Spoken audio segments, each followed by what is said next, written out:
Hey everybody, it's Heather Hall with Body Overhaul, and I have a 45-15 unilateral workout for you, working one side at a time.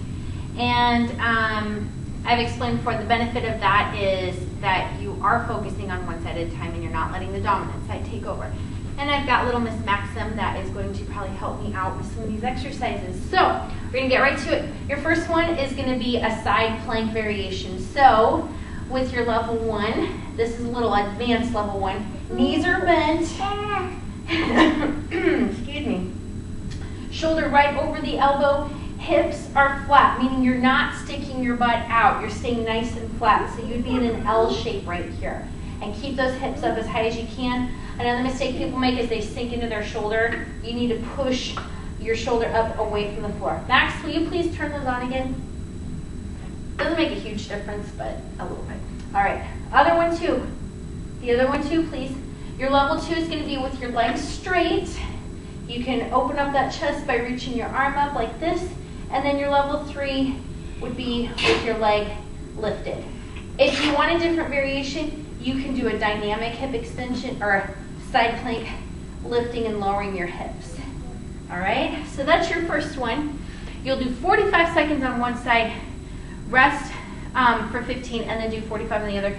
Otherwise, if you're counting reps, then do the side plank and count like 12, or the dynamic one and count 12 to 15 reps if you're doing dynamic. Sorry, I lose my train of thought when you're talking to me. You do have boogers, honey. She's getting over a cold here. We all are. Okay, so the side plank. The next one is going to be a step up. So find either, just a minute, honey. Go get some toilet paper, okay? All right, so with the step up, you're going to,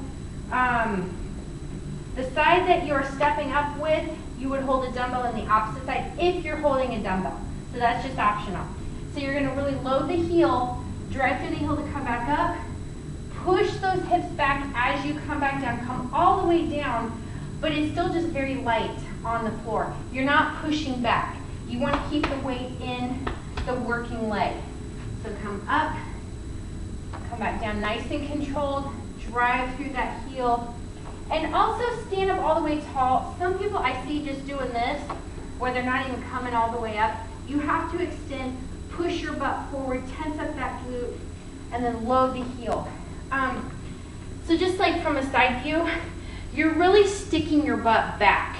You're not hinging too far, but you're pushing your butt back to lower you down. So that hip is really doing the work.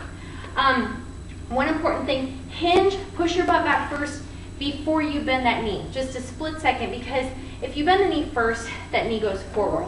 And you want the hips to go back so the butt will do the work and not your knee, okay? So that's that on that one. Add heavier weight if you want, or you can increase the step height if you have an adjustable stepper, anything like that. But make it easier by stepping up onto a lower level surface. Next one, side tricep push-up. We'll go to this side. All right, so you're gonna lay down on your side.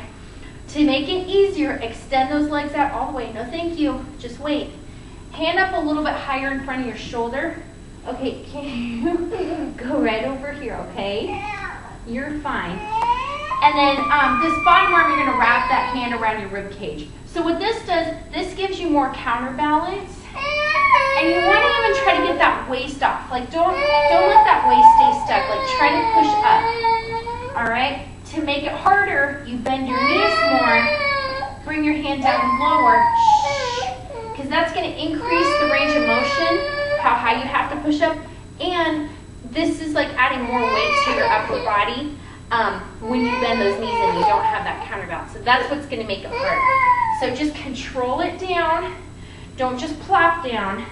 Control, just touch, and then right back up. And wow, that really starts burning the triceps.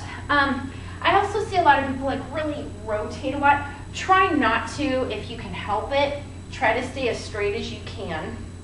And lock that elbow out at the top so you get that full extension and that full contraction in your tricep. All right. Of course, repeat that on the other side. And then, let's see. There we go. Here. Let's wipe that nose a little bit. There we go. All right, we'll put that right there. Okay, sorry about that. Then we're going to do a reverse fly variation, a bent over reverse fly. You're going to hinge from the hips, push your butt back, load your heels. This is not meant to be done with super heavy weight. Keep a soft bend in your elbow. You can support yourself here on your thigh or take your hand behind your back, and you're just going to bring it back like this. All right. I prefer to do this exercise with bands because you've got resistance the whole way through. But just to keep it simple, a dumbbell's like a little bit, it's just a little bit easier to do. So that's why I'm demonstrating with that. All right. Another mistake I see people do on that one is really swinging. And if you're doing that, then you're using too heavy a weight. And then people will also like come more from the elbow. I kind of have a hard time demonstrating that. But I see a lot of movement from the elbow. Keep it soft, but lock it in place. Make it move from the shoulder. A good variation to this would just be like a T-raise. Like maybe an alternating T-raise, or you could stay the same side the whole way, or even just mimicking that motion because your arms are weights in themselves, especially when you take your lever farther away from your body. All right, enough explaining on that one. And then, let's see. The next one is, a farmer's carry. This one, you have to have heavy weight. So a 5-pound dumbbell is not going to cut it. I'm thinking more like 30 pounds if your grip is strong enough, or even more. I know, sweetie, hang on. This is just for demonstration purposes, but if you had a really heavy weight, a farmer's carry, you're just going to be walking forwards. You can turn around if you're not comfortable walking backwards, but just walking forwards and backwards. And, you know, if you're just carrying a really light weight, you're really not going to feel much of anything, but you should feel a pull in this opposite side obliques. And, again, just go as heavy as you can while maintaining a good grip. Don't let it pull you to the side. You want to try and stay as straight up as you can, so shoulders really level, and just a nice smooth walk forwards and backwards. To make that harder, you can hold it here at your shoulder. Don't let it rest. You would just hold it about right here. And then even harder than that is a waiter's carry. What's cool is if you have a kettlebell to do this, and if you would turn the bell upside down so the bell part is facing up. That's if you have one and if you're very comfortable doing that. Otherwise, you know, just a dumbbell is going to work as well. But anytime you extend the arms up overhead, that core really has to work a lot harder to come into place. So those are the 5 exercises for your strength training circuit. And then for just a quick little finisher, you're just going to do 2 minutes, 3 tops, alternating some speed squats and alternating lunges. So if you're using a time base, you can follow about a 20-second on, 10-second off format. And you're just going to do some speed squats. You can even take a little bit wider base, drive those knees out, sit the hips back, and just alternate it with a lunge variation. So you can do forward lunges. You can do reverse, where you're stepping back. You can do drop. And you can do full-on jump lunges. All right. If you want to count reps, maybe 10 to 12 of each. So 10 squats, 10 to 12 squats, and then 10 to 12 lunges. If you really want to get after it, you can do 10 to 12 per side. That's totally up to you and how hard you want to work. So that is your workout circuit for the day, if you want to give that a try.